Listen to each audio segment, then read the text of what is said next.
पीले दांत वाली बहू। रंजना कभी ब्रश नहीं करती थी। उसे कितनी बार उसके माँ बाप ने डांटा, लेकिन उसका कोई असर उस पर होता ही नहीं था, जिस कारण से उसके दांत पीले पीले हो जाते हैं।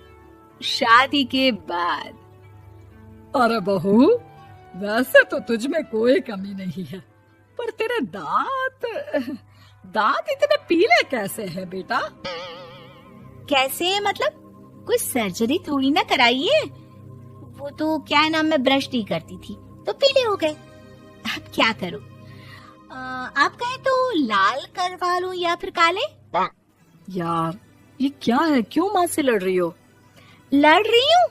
अरे मैं लड़ रही हूँ या ये बोल रही है कि दांत पीले हैं, पीले। अरे तपस्या थोड़ी ना की है इन्हें पीले करने के लिए।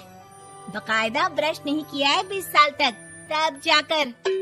छी, कैसी बात कर रही हो? ये उस वक्त तो पीले नहीं थे जब हम लोग तुम्हें देखने आए थे। अरे तब साफ करवा लिया होगा डेंटिस्ट के पास जाकर। अब देखो कैसे पीले पीले लग रहे हैं। रंजना सास की तरफ गुस्से से देखती है।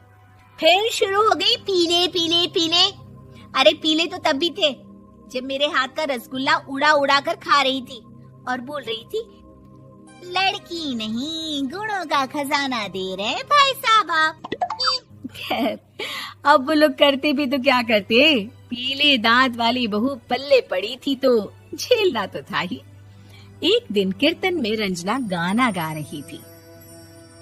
अरे कमला बहन, माँ का द्वार है, यहाँ तो सब शुद्ध होकर आते हैं, फिर अपनी बहू को ब्रश भी नहीं करवाती तुम। दूर से पीले पीले दांत भक्ति में बाधा उत्पन्न कर रहे हैं।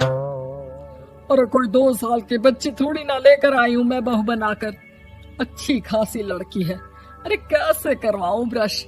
ये तो उसे खुद करना चाहिए ना। अब माँ बाप तो इसके जैसे तैसे निपटा दिए, ये नहीं सोचा कि सास कैसे संभालेगी।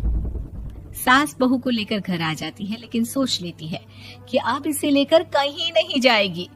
अगले रोज बहू कहती है, अरे क्या हो गया, मंदिर नहीं जाना क्या? कीर्तन का वक्त हो रहा है। मेरी मधुर वाणी से कान्हा जी जागते हैं और सोते हैं। आप तो जानती है ना उनकी भक्ति में कितना मन लगता है मेरा।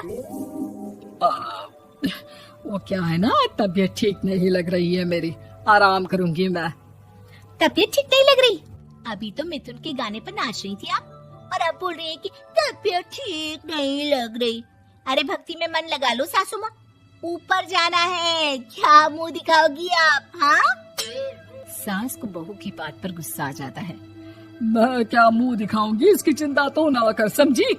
अपने मुंह की चिंता कर, जो ये पीले पीले दांत लेकर हर जगह पहुंच जाती है। पता है लोग कितना मजाक बनाते हैं। ना जी ना, मैं नहीं जाना कहीं तेरे साथ। तो ये बात है। कोई ना, मत जाओ, मैं अपने कमरे में ही बैठकर भक्ति कर लूंगी। ऊपर वाला दांत थोड़ी ना देखता है, मन देखता है, भावना देखता है।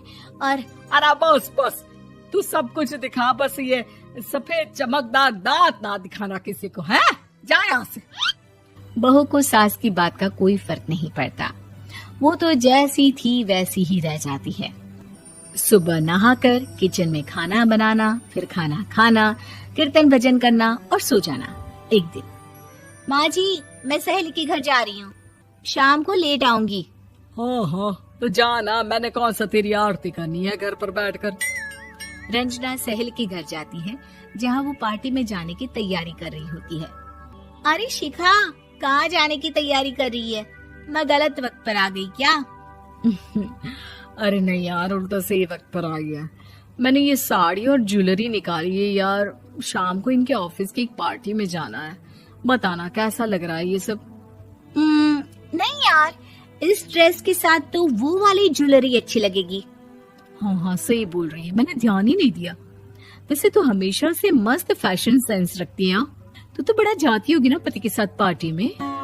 रंजना कुछ नहीं बोलती, बस सोचती है कि यार काश ये बात सही हो जाती। पर मैं क्यों नहीं जाती पार्टी में?